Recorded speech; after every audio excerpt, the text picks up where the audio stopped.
I don't know why.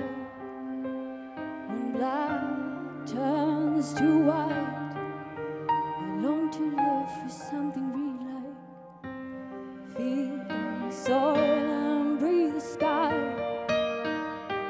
But I don't know why.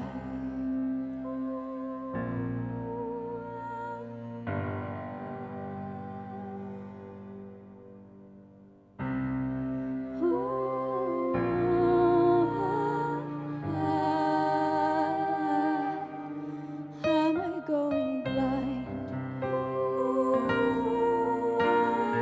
Birds are calling through the night.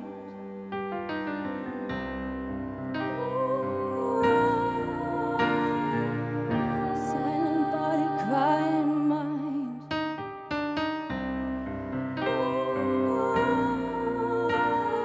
Birds are calling through the night.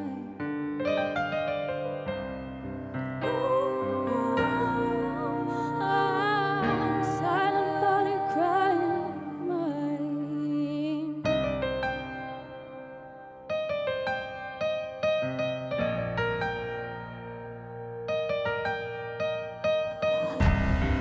Words are fading every time. I stay in silence, feel her breathing.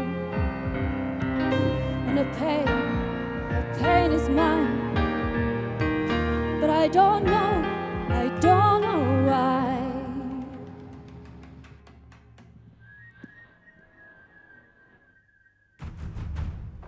Am I going blind? Birds are calling through the night.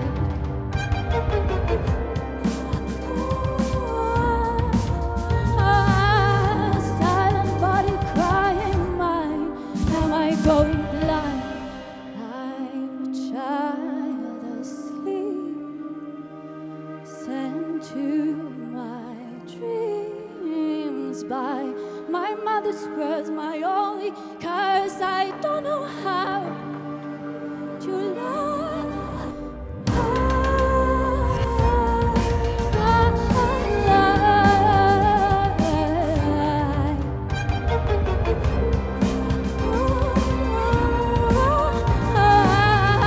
Silent body crying mine. Am I going blind?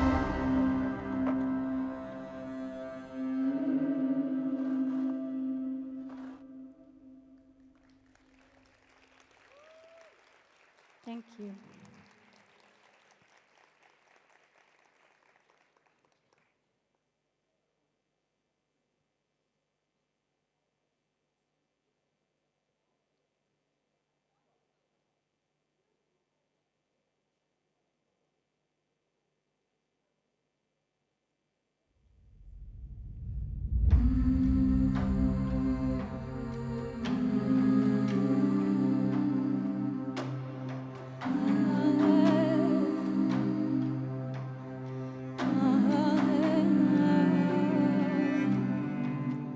It's a lonely part of life. We might be walking side by side, an illusion, 'cause we are one.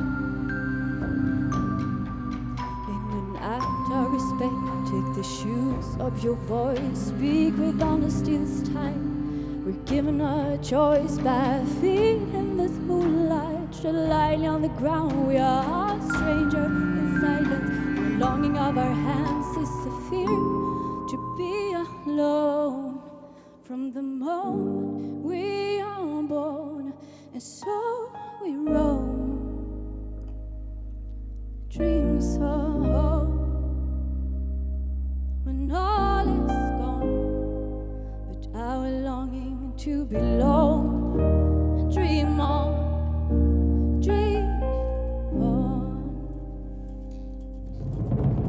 It's a lonely dance of time. The forest path might lead us right. Bare feet in the sunlight, tread lightly on the ground. We are strangers in silence. The closing of our hearts is the fear to be alone. moment we are born, so we roam. Dreams are home, and when all is gone, but our longing to belong. Dream on, dream on. Dreams are home, when all is gone, but our longing to belong. Dream on, dream on. We are walking slowly, step by step. It's a life worthy of our breath. As we are walking slowly, closer and closer to death. It's a life worthy of every breath.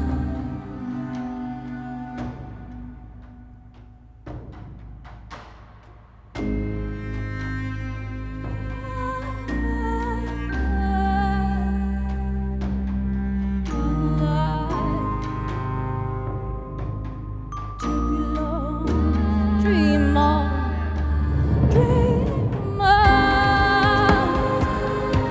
Dreams of home, when all is gone, but our longing to belong. Dream on, dream on.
Welcome to Europe Let's Cooperate.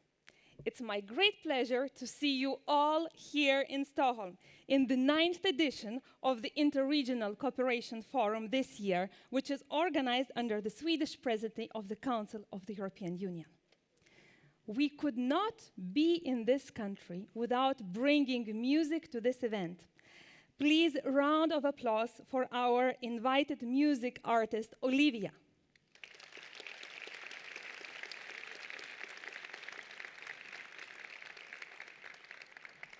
Olivia performs as Avi Lore, and via her music, she communicates desire to build a world where people live in harmony with themselves, each other, and with the nature. And you will hear more of her music today. Thank you very much, Olivia, for your first performance. I'm really glad to see so many people interested in interregional cooperation.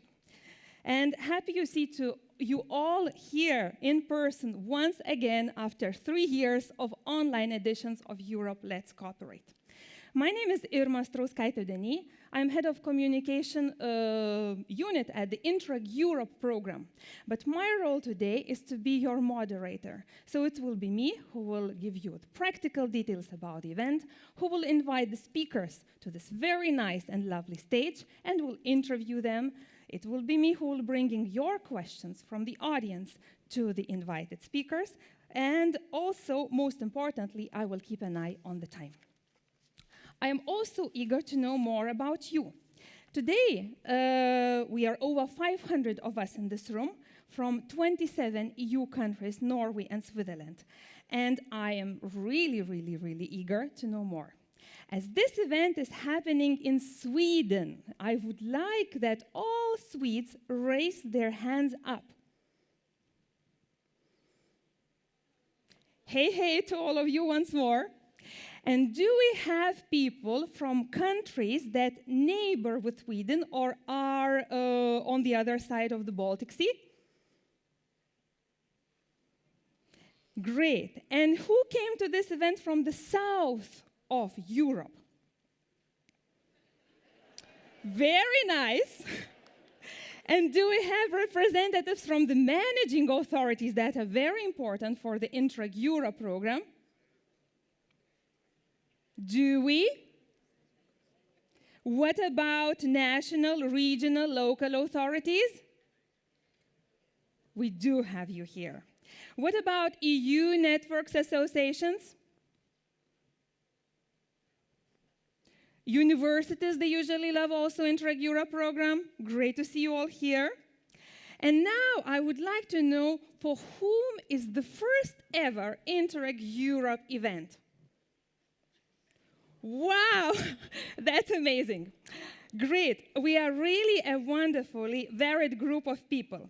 And you will be able to see who is who from the information that is displayed on your badges. These show the individual, thematic interests, help to identify participants, projects, flag the newcomers, and also the organizers, and you will be also see the country representatives. So on the back side of your badge, you will find agenda and a link to the event website with even more resources. Make most of it for networking. The ones who already attended our previous editions of this event know that Europe Let's Cooperate always has been and is a content-rich event. It's all about inspiration, networking, exchanges, and much more. And this year edition marks the launch of the second call for project proposals in the programming period of 2021-2027.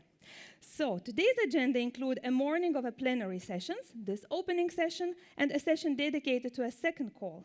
But today is also about networking, and during the afternoon, you can take part in the networking discussions to share ideas, to talk about cooperation opportunities, to meet my colleagues and ask questions or get additional information, or even to head into one of our study visits hosted by the Policy Learning Platform. The last practical details before we start. Please put your phones on the silent, but don't turn them off. We want you to share your event experiences using the hashtag #EuropeCooperates. And we also be using Slido to interact with you, to get your question to the stage, and we will ask to get your inputs via the polls. By the way, the one is already open now and more to come during today. We will start the day discussing the interregional cooperation and EU priorities. And now I would like to welcome our panel of speakers for this opening session. As it's an event organized under the Swedish EU presidency, I would like to invite a representative from the Ministry of Rural Affairs and Infrastructure of Sweden, also a member of Sweden of our monitoring committee. Please applause to Maria Eriksson.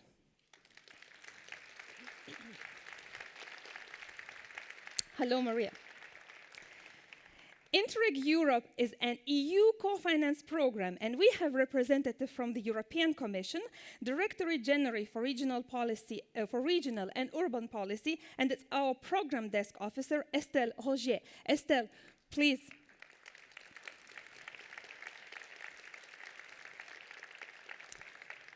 And to get a perspective of the program, I would like to invite on the stage the Interreg Europe program director, Erwin Siveris.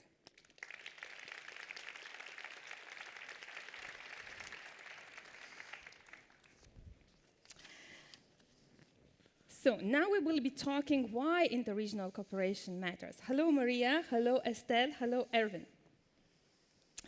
I think it's also important that we benefit from this lovely audience we have, and that they also can share their experiences and ideas why this cooperation matters, and they can submit their input via the Slido. Now I will turn to my speakers of this plenary, and I would like to address to you, Maria, as you represent Sweden. Could you tell me more why cooperation is so important in Sweden and how it is reflected in the Swedish presidency of the EU Council? Thank you for the question. I also would like to start with saying good morning and welcome to everyone. It's so gratifying to see so many of you here today, to networking and to prepare yourself for the next call. So also a warm welcome from my side to Stockholm, and I hope you will have a nice time here. And coming back to your question, Irma, I have in different way been involved in Interreg and cooperation programs since Sweden joined the European Union 1995, so it's a long time. And from my experience, and I think that cooperation all the time constantly contributes and stimulates us to improve how we work with regional development in Sweden. And thanks to cooperation, we have introduced new approaches and new working methods. And programs such as Interreg Europe links European regions up with each other and stimulate exchange of knowledge and between actors at different levels, local, regional, national level, and across borders. And in addition, cooperation fosters a culture of openness and builds trust in our societies and in our organizations. And today, I think that building trust across border is more important than ever, and that's why cooperation is so important. Thank you, Maria. I can see that you are a very strong ambassador of interregional cooperation. Could you give us some concrete examples on how Swedish regions benefited from it? Thank you. You know, I'm coming from the national level, and yes, as soon as you are asking a question to be concrete, it's really difficult. Maybe you can recognize that. But just to mention, maybe first, to what extent we have been involved in Interreg Europe. And I think that we have done quite well in terms of involvement in Interreg Europe. In the last program period, 2014-2020, 56 of the 258 Interreg Europe projects had Swedish partners, organization involved in these projects. And in the first call, in the new program period, 16 of the 72 Interreg Europe projects had Swedish participation. So I think it's quite good. And thanks to this interregional cooperation and participating in these projects, there are several policy changes and improvements that have been taken place in Swedish regions and in Swedish organizations. I think it's about 30 policy changes that you have been, as a result, have been reported, at least to the Interreg Europe program. And this means that Swedish regions are better prepared for the future and better equipped to handle future challenges in policy areas such as energy efficiency, climate adaptation, smart specialization, green transition, just to mention a few examples of policy areas where I know there have been Swedish participation in Interreg Europe projects. So by cooperating with other member states, you can see other perspectives and get new insights. And hopefully, through interregional cooperation, Swedish regions have increased their skills and become more competitive to handle the future. Thank you, Maria, for this answer. And I think seeing how many Swedish people we have here in this audience, I'm sure that the number of them participating in this programming period in the program will increase with the upcoming calls. Now, I would like to get a bit of perspective of the representative from the Commission. Estelle, could you tell us why cooperation is so important from the EU perspective? Thanks, Irma. And first, welcome to everyone, and thanks to the Swedish presidency for hosting this very important gathering. Many people, it's very nice. Cooperation, well, I think we need cooperation more than ever in Europe because we face many challenges, major challenges, from the green, digital, and demographic transition. We have also the long-term impact of the pandemic, the energy crisis, the ongoing war in Ukraine. So all these challenges put pressure on the regions, on our people, and this question as well, the continent's cohesion. So that's why we need cooperation. Things we took for granted are being questioned. So it's a unique opportunity to cooperate because we need the European countries, the regions need to pool their resources and their ideas together to find common solutions to our common challenges. And at EU level, under the cohesion policy, cooperation is also the second pillar of the cohesion policy, with quite a big amount of funds and a lot of Interreg programs. So cooperation is at the heart of the European Union. Cooperation is not only at the heart of the European Union, indeed cooperation is at the heart for us, for the program as well. And now, linking those two elements together, Estelle, could you tell me how Interreg Europe could contribute to the EU priorities? Well, in the cohesion policy for 21-27, we have 5 priorities, so 5 policy objectives to make Europe more competitive and more resilient. Resilience is quite important nowadays. And Interreg Europe is a unique program because it addresses all these 5 priorities, from the green digital transition to social cohesion and to a stronger involvement of citizens. So it's a rich source of inspiration. You built on 20 years of Interreg Europe. So it's a unique opportunity for you as well to deliver on these priorities through the program.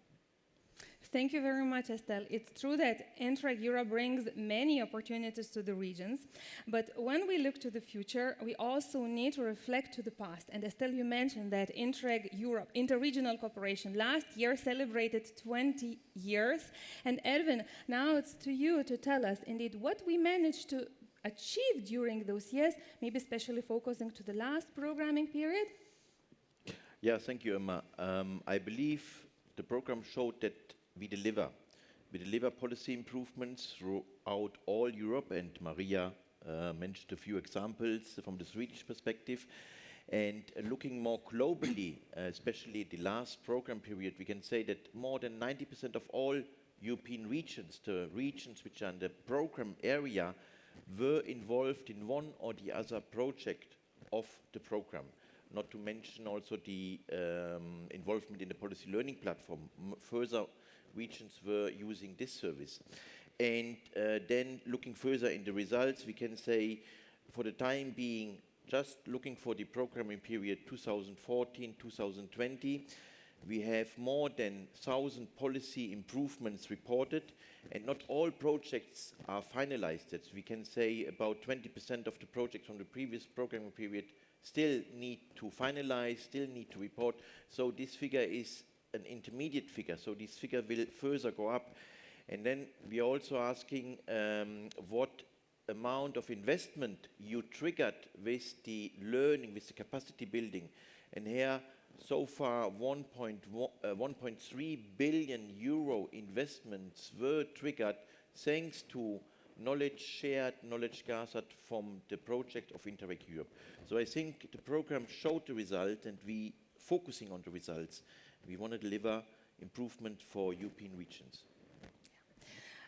Erwin, could you tell us, is Interreg Europe a unique program, and why? Of course. What should I say to this question? Now, of course, we are unique because I believe, it's a unique program to access to the huge knowledge of the European regions. And as we have so far 29 partner states in our geographical area covered, about 300 regions in this program area, I think it's a huge opportunity for everybody to learn, to connect with regions which are on the same level, and then looking what works, looking what did not work, implementing this in their own region. And Irma, if I may say, concerning the geographical coverage, we are discussing at the moment with the partner states, with the European Commission, and with further countries to extend the program area to 5 countries from the West Balkan to Moldavia and to Ukraine. If everything goes well, we will discuss this with the member states in June under the Swedish presidency. And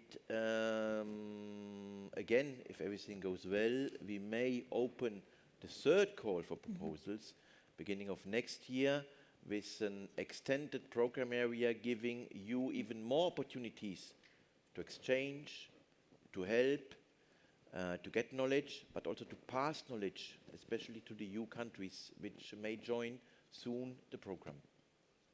I am personally looking forward to it. I think it will be really exciting in our next event to welcome even more people, involving even more countries. Now, the final question to all of you. If someone in this audience is wondering how to get involved in cooperation, what you would tell? And also, we know that the first call projects are starting, second call projects are just about, second call is just about to launch. Maybe there are some wishes or hopes you have for the new projects? Maria, you start. Shall I start? Yes. I was very glad to see that there were so many newcomers in the room. So I would say that we would like to see newcomers in the next call. Also apply for funding from Interreg Europe. So if you haven't yet been involved, just do it, I think. By taking part in this program, I think that you will grow personally and professionally, and you and your organization will develop new skills. So be ambitious and have fun.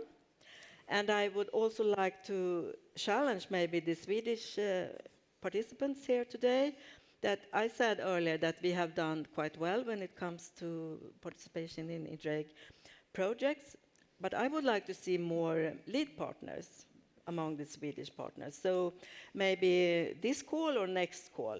So I challenge you, take the role of lead partner. I think that would be good. Thank you. Estelle? Go for it. I mean, the interregional cooperation brings long-term effect. It works. We have seen many results for the previous period, 14-20. Yesterday, there was the lead partner of the first call, the first project selected, and it's really, as Maria said, it was really nice also to see the newcomers as well, because now the program covers all the policy objectives. So there are new subjects coming on the social, governance, the stronger involvement of citizens. So it's really nice to see a wider palette of people coming as well into the program.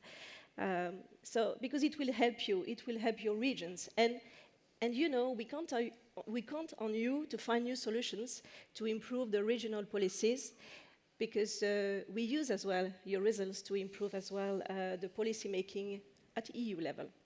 Thank you. So go. Yeah, I can only repeat what my previous speaker said.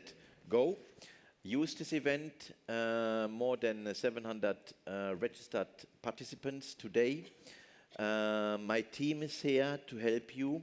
You have a lot of opportunities to connect, to cooperate, to construct new projects, project proposal, discussing them with my team. Again, use this event, use the opportunities we offer via our website later on to submit a good proposal, and I'm looking forward to receive many good proposals, and with the hope that end of the year we may then again approve many projects to give another kick to European cooperation, to help Europe to exchange, to learn from each other, to bring Europe forward.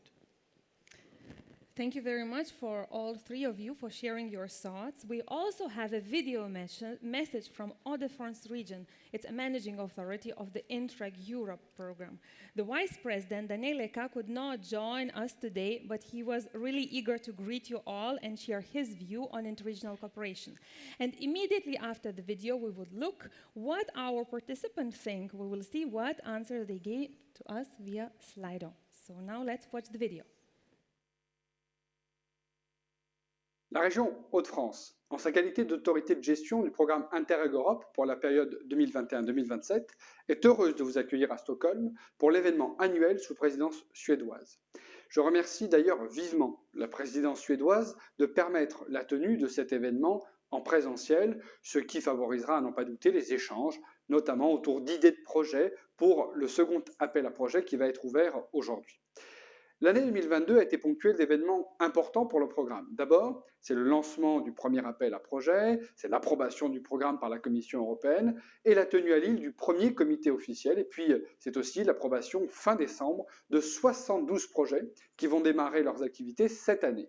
Le taux élevé d'éligibilité de ce premier appel montre que les attendus et les critères du programme ont été bien compris et surtout anticipés par les porteurs. Aujourd'hui, à l'occasion du lancement de ce second appel à proposition de projet, c'est une véritable opportunité qui s'ouvre pour créer davantage de liens et renforcer les échanges de bonnes pratiques entre les différentes régions partout sur notre continent européen.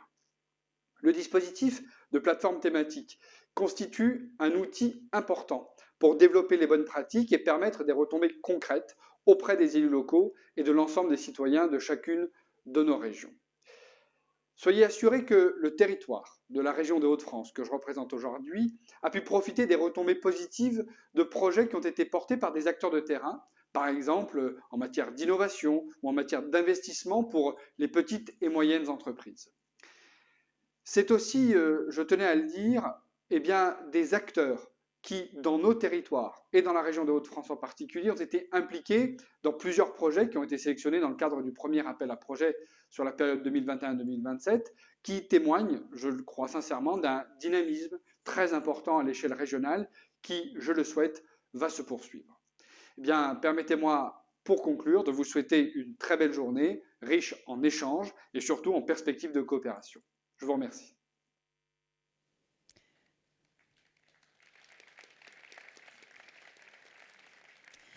Daniel Eka, Vice President of Hauts-de-France region, said that a cooperation brings a lot of dynamism to the regions.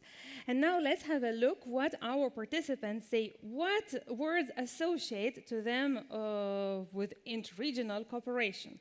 We can see now on the screen that they say that it's exchange, cohesion, opportunity, that it's very important, it brings trust.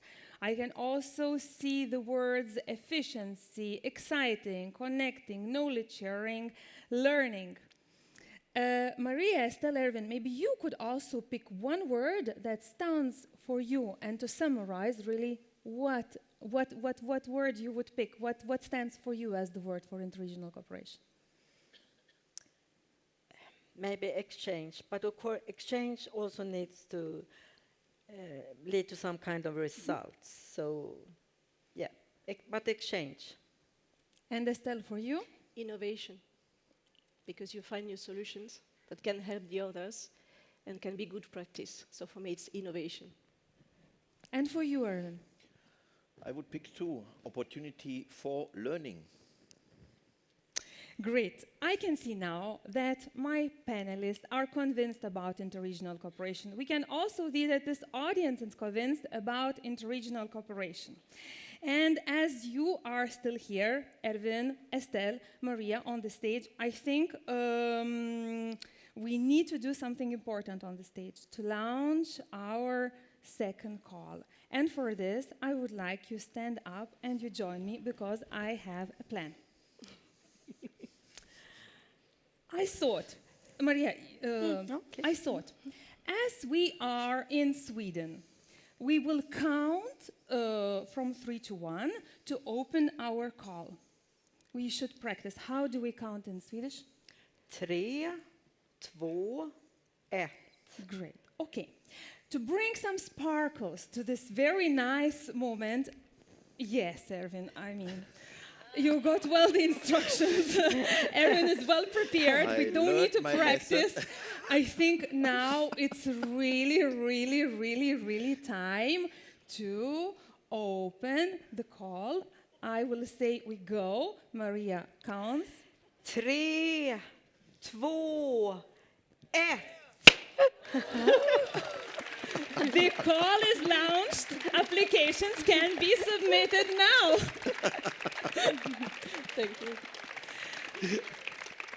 Thank you very much to my dear speakers. Thank you for this really charming moment on the stage. And now, as the call is open, we need to move and to talk about the Interreg Europe program. So the rest of the day we will spend to help you to help you all to prepare your project applications.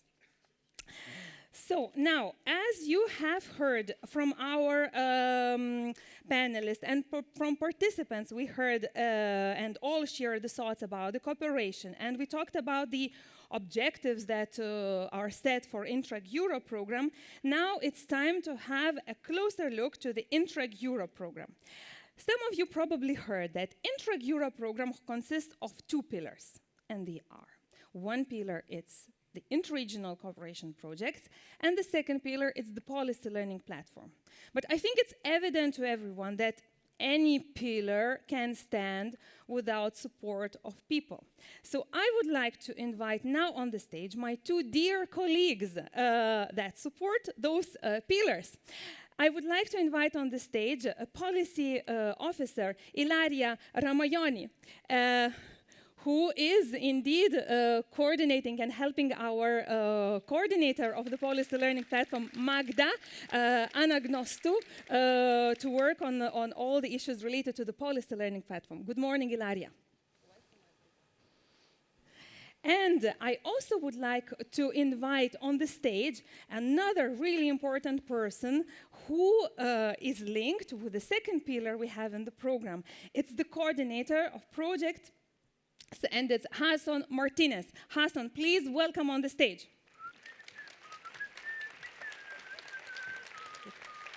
Mamma mia, here I go again. My Oh, God, no. we need to Hassan, clean now. We need to clean now. No, Hassan, what you are doing here? We're cleaning a little bit this confetti. I need to clean a stage to present. Clean stage to present, okay. But I mean, I invited you here for another reason. You see some familiar places in the audience? Yes, there is a lot of friends that have been working with the program for a long time. Yeah, but probably you also you could see that there are many people who are here for the first time and they do not know so much about the Interreg Europe program. Yes. Yeah, so I think this I take. Okay. And I leave you on the stage together with Ilaria to present the key features of the Interreg Europe program. Thanks, Okay. Irma. Thank you, Irma. Buongiorno, Ilaria. Hola, Hassan. Maybe you can tell us in few words what is Interreg Europe program about? Yes, I think that Estelle already explained we are part of the big family of European territorial cooperation within the cohesion policy, and for more than 30 years, the objective of European territorial cooperation has been to promote an harmonious economic, social, and territorial development of the Union as a whole. European territorial cooperation, better known as Interreg, is structured around 4 strands that you can see on the screen. Probably most of you or many of you have already worked in cross-border cooperation. This is strand A with the highest amount of programs. We have also the transnational cooperation, like the Baltic Sea program or the Mediterranean program.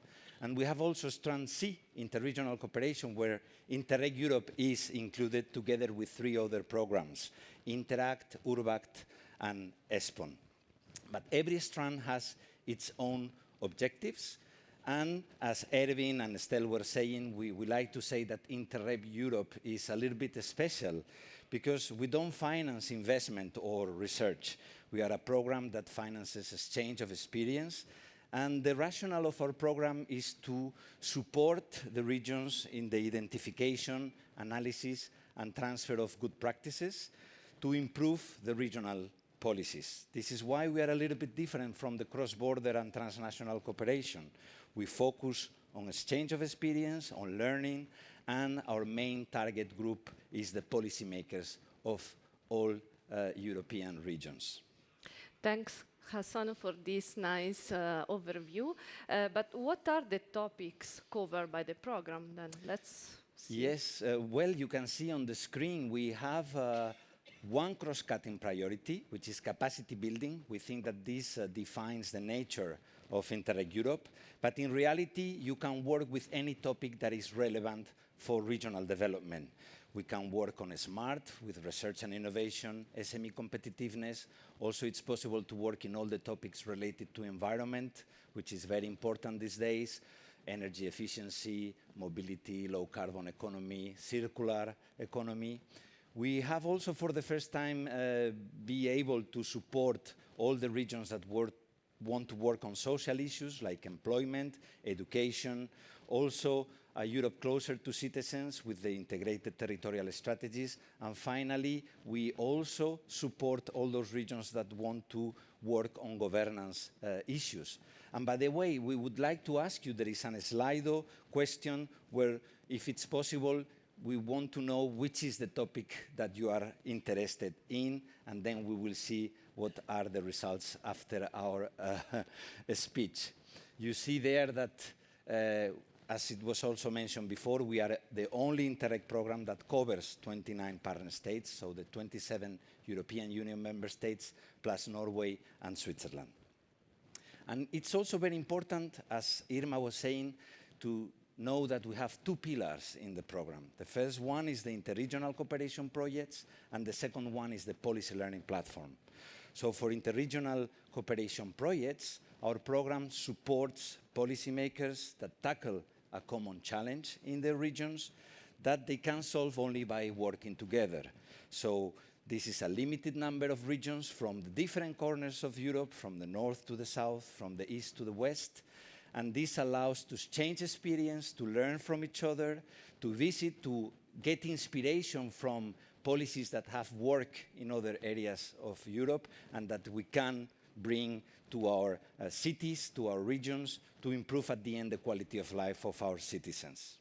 But we also have the policy learning platform. And maybe, Ilaria, you can explain a little bit what is the policy learning platform and what the audience can gain from it. Yes, sure.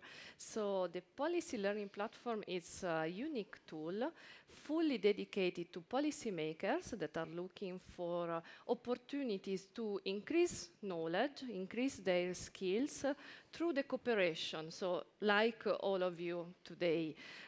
Concretely, the policy learning platform is offering a set of services that allow our community of local, regional, national policymakers to access specifically relevant knowledge to find a policy solution, but also to access high relevant expertise to get policy advice from people with the right experience, and also to get access to our community of more than 6,000 practitioners working on the policy fields covered by the program. And where can we find these hundreds of policy solutions?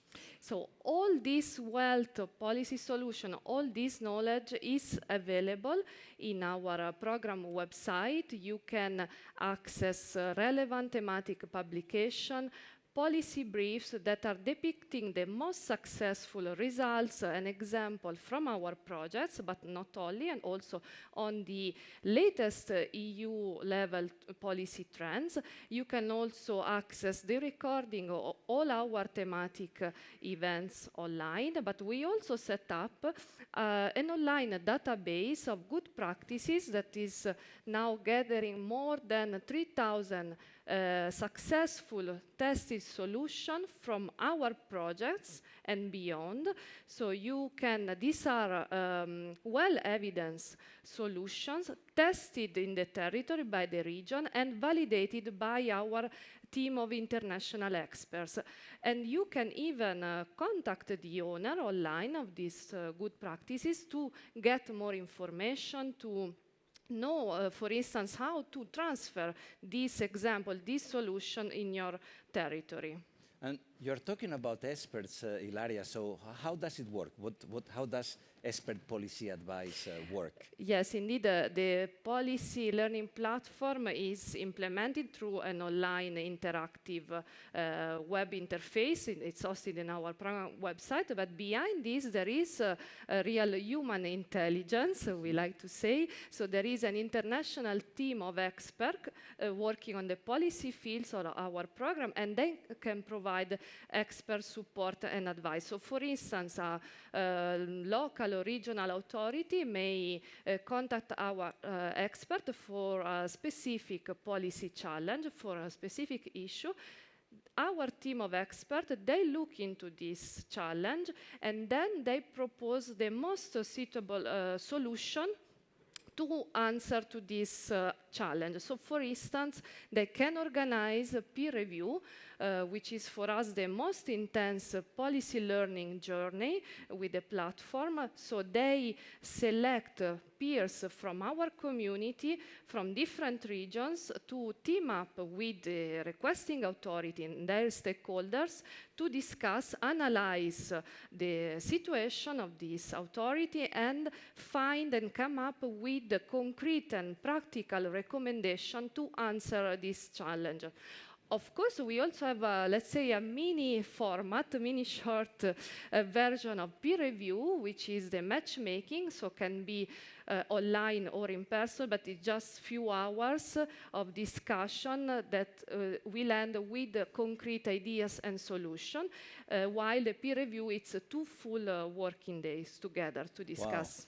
Wow. A lot of services. So yes. Especially for the newcomers, we would love you to have you on board in the projects of the second call that will be later presented, but also to use the policy learning platform services. Indeed, also our experts are available to answer your questions. So they operate a policy help desk, which is not a chat box. It's really there are people behind that can answer your questions, specific questions, so you can contact them directly through our website. Excellent.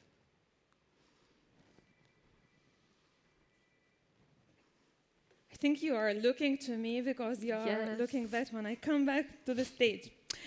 Thank you, first of all, to both of you for presenting Interreg Euro program, presenting the 2 pillars, the policy learning platform and the project. Hassan, you mentioned that on the Slido we had a question to our participants, indeed, which topic is of their interest. And we can see the results now that indeed the smart and green topics are the most popular ones. Right? Yes, well, it's normal because as part of the concentration principle, usually our projects mainly work on research and innovation, SME competitiveness, and environment. If you look at the results of the first call, in any case, the biggest amount of projects recommended were on the green policy objective. It's nice to see that here it more or less follows the trend of the first call, but it's also very interesting to see that there is a lot of people here also that would like to work on social governance, citizens, that these are new topics that were not covered in the previous programming period, and we are really looking forward to start working in these new topics with you. Mm-hmm. Ilaria, in your presentation, you mentioned that behind the policy platform we have humans, and indeed some of the experts representing the policy learning platform are with us today in this event. They will be guiding our participants to the study visits, and some of them will be available at the Interreg Europe information corner, so do not hesitate to meet them and to talk if you have any questions. Now, for us, I would like to thank once more to both of you, and I think we are ready to start our coffee break. But just before we take a little break, and we'll come back, and after the break we will come back here to talk about the second call for project proposals, I would like to remind you or to tell you that you should start thinking about your questions and submit those questions via via the Slido. I was checking now at the backstage. I didn't see any questions from the morning session, but I hope that for the next session we get your questions. So use the Slido, think what you want to ask, submit those questions. And then we will be back here at the main stage at 11:30 after the 30 minutes coffee break. And one more important message organizers would like to ask our lead partners who picked their badges yesterday and did not sign the signature list today. So we kindly ask you to do it during the coffee break. Thank you very much. Have a good coffee break and see you here at 11:30.